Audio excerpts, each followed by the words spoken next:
चाहिए जिस झोपड़ी में बैठकर हम सब तालियां देना भगवान का भजन करेंगे। सुदामा उस झोपड़ी बनाया अलग से और उसमें बैठकर प्रभु का भजन करने लगा है। चलो सुदामा जोरदार ताली से सब लोग गोविंद बोलो हरि गोपाल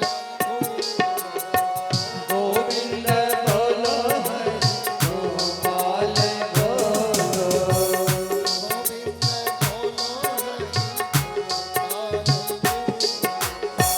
गोविंद बोलो हरि गोपाल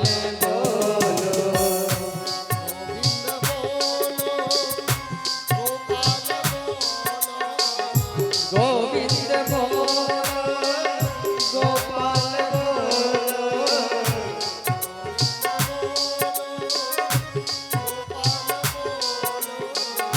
गोविंद बोलो गोपाल बोलो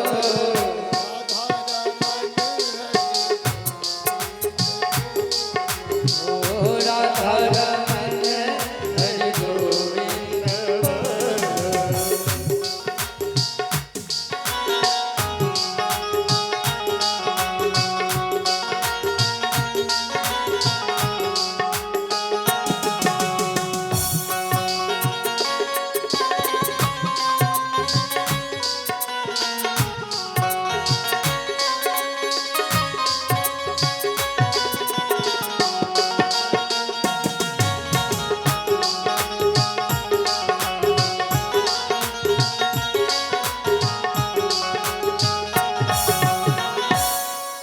और इसके बाद चंद्र ग्रहण का बहुत बड़ा संयोग बना और भगवान अपने पूरे परिवार को लेकर चंद्र ग्रहण में स्नान करने गए तो यदुवंशियों ने लंबा पेट बनाकर साधुओं से मजाक किया।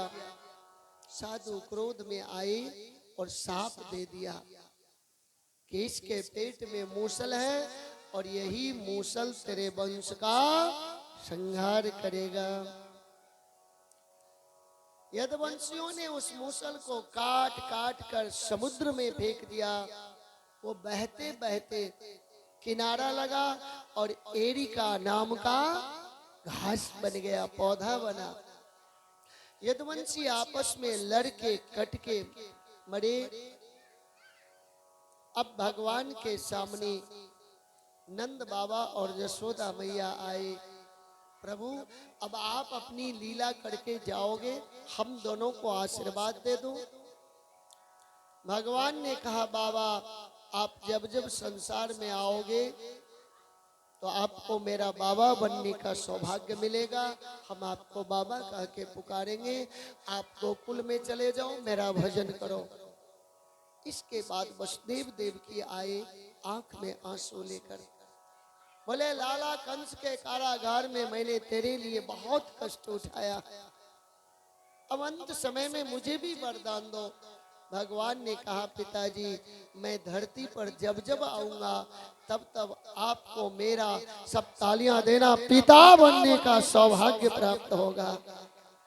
आप दोनों चले जाओ और मथुरा में जाकर मेरा भजन करियो।